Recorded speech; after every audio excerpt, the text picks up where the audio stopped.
Welcome back. We're talking to Sunil Godhwani of Religare. Sunil, you're talking about Religare becoming an emerging market investment bank, and you've got McKinsey to actually work a report out for you. What is an emerging market investment bank? Because why would a company in an emerging market come to Religare? Because there's a big names around. So why would they choose you? Because you represent an emerging country. You see, firstly, the emerging market, I mean, the investment banking business, it depends on the people that run it. Okay. We need to get in the key people, the people with the background, with the pedigree in there. We have got those people. Okay. And they have not come in just because of the salary. They have come in because they are able to see a different vision out here. Okay. The vision is very simple. There is an emerging country block, emerging market block today, which normally has been treated as different countries. But if you remove the boundaries, it's seamless. It's one block. There are cross M&A opportunities. I see it from your point of view, but why would, say, a company in Philippines or Indonesia, why would they choose Religare over one of the bigger... Very simple, sir. At the end of the day, if they are companies in there who want to raise $300 million, they go to a company like Merrill Lynch and bigger names, they are one of the people in line. They relate to us. They understand that a company of that size needs to grow. We will give it the kind of focus that a bigger iBanker will not be able to give it. And they get the talent of the best iBanker. How long will it take for bigger iBankers to realize that this is an investment that they need to make? You see, how difficult will it be for them to switch to this kind of model? You see, unfortunately, I don't think they will ever realize. I mean, I have huge respect for them. But the bigger ones are more transaction-oriented. We are more relationship-oriented. In Religare, the anchor is relationship. Okay. It is not money. Okay. So we are not transaction. So a larger one will say, oh, this is too small, or the fees don't commensurate to what we really want to do. They will not do it. We are more looking to build relationships. So more relationship iBanking is the focus that we are in. The emerging country is a low-hanging fruit that is there today, which while anybody looks at it, I think we have already put it together. Okay.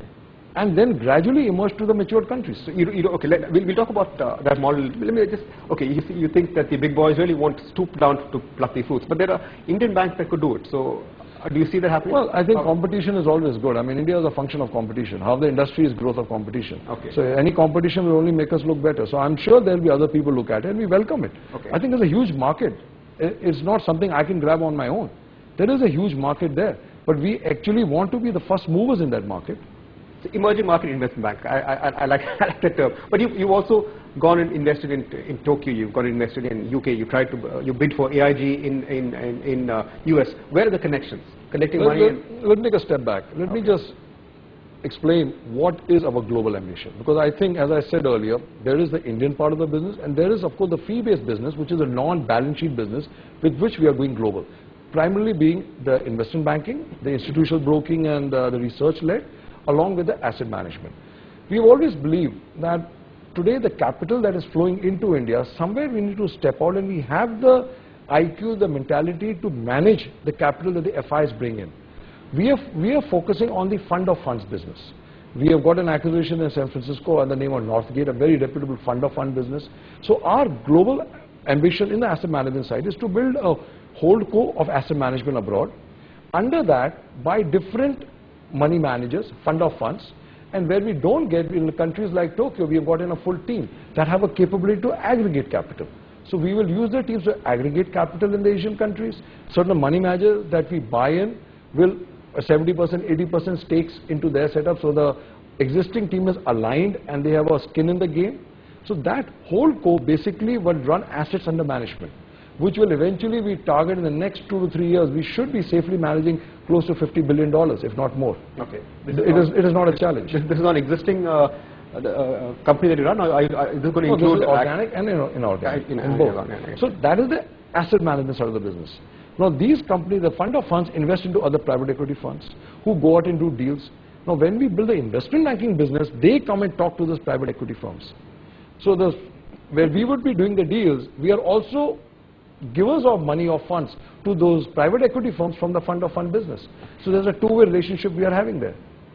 US, you tried to get AIG, so you didn't succeed, so you obviously got a watch list there. Are you still looking at opportunities there? Are there any opportunities? I think US is a market which is very ripe, which is a very matured market, and brings in, it's a very process-driven, very good cultured market on the asset management side.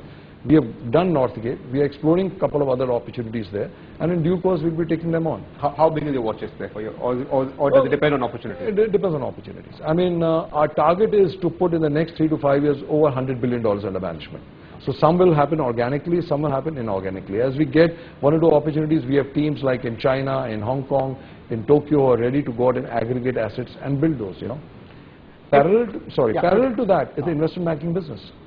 We've got the teams in place. We've got huge brands who have joined us recently to come on Religare platform, who believe in our vision to put together an investment banking business that we think is possible. Some people would criticize saying that all your investment banking book and your experience is all in-house, because it's Daiichi, it's Parkway, it's Walkhart, all of which you did for. So those are the marquee deals you've done. How do you react to that? What's wrong with it? Okay. It's good. I mean, where do you, the deals that are done have given us so much experience, and in fact, I mean, to be very honest, the Ranbaxy deal, yes, that was run pretty close to by me and one or two key people because of the secrecy and the sensitivity involved around that deal. It was not revealed to much of the team, but the Walkhart was done by the entire team. I was only there when required. The Parkway, I was far less visible in it. I was only driving the key decisions. Okay. So there's been teams that have been involved, and they got the confidence. Take us to the Ranbaxy Daiichi deal, because yes, as you said, it came as a surprise to a lot of us, because you got that deal done at, I think, 700 rupees. Was that the? I don't remember the price now. Whatever it was. At the height of the thing, what was it? Just take us through. How did you get that prize? Was it just luck? Was it prescience that you would hit it at the top of the market? I mean, luck always plays a strong part in whatever you do. You can't deny that. But I think, in all fairness, you know, in Ranbaxy, Malvinder always felt, and as a family, Malvinder, Shivinder, myself, when we met, we always felt that we needed to get in a big brother to go to the next level. You know, we were sort of stuck in between. So Daiichi came along, and we had initial discussions on more of a partnership base, which gradually evolved to a full sellout. It was not easy, but at any point of time, I think the focus was what is right for Ranbaxy. The price was probably decided in the least amount of time, put it that way. There was not much deliberation on price, okay, but it was more on how it would be handled, how the transition would turn out, and what is right for Ranbaxy. And which is what the focus for Malvinder always was, you know. Okay. I mean, it's a hindsight, the markets where it went. I mean, nobody knew, you know, where the markets would go post the deal. That's there's a global meltdown. Okay. If we knew all that, I think we would not be into this business. We would all be forecasting and making money, you know. So you're making money all the same. But, you know, there's lots of similarity between Ranbaxy and the way you're trying to build Religare. Ranbaxy also got, at the, in the last 10 years, got most of the money from abroad. It had really become, in a sense, an Indian multinational. That's what you're trying to build with in Religare as well. So again, you just said that in the pharmaceutical business, you needed a big brother to really get scale.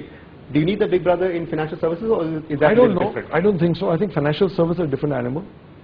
It's you know, the pharmacy was a very different thing. Generic business grows, and then there's a certain, you hit a rooftop, you know. On the financial services, this is a business, a function of people. As long as you get in the right talent, you give them a right, you know, you can channelize their energies, that they are focused on growth. You give them a sense of security, that they feel there's a headroom for them to grow, and you continue investing, correct, you're investing rightfully into the right ventures, and you make sure the team that delivers on that for the shareholders. I don't think it's a challenge. Okay. I think it's a very nascent industry. Okay, because a lot of people would make the comparison I made and say, okay, this is what they do with Ranbaxy solo, this is what they're doing with Religare and selling off. But you're saying, no, the businesses are very, very different. You can grow the business without the kind of money you need in you can definitely grow the business. We have, we have invested a lot in this business, and we just put in a rights issue. Family put in further capital, and we reserve, there are various options as you grow to continue raising capital. Sunny, thank you very much for joining us. Pleasure talking to you.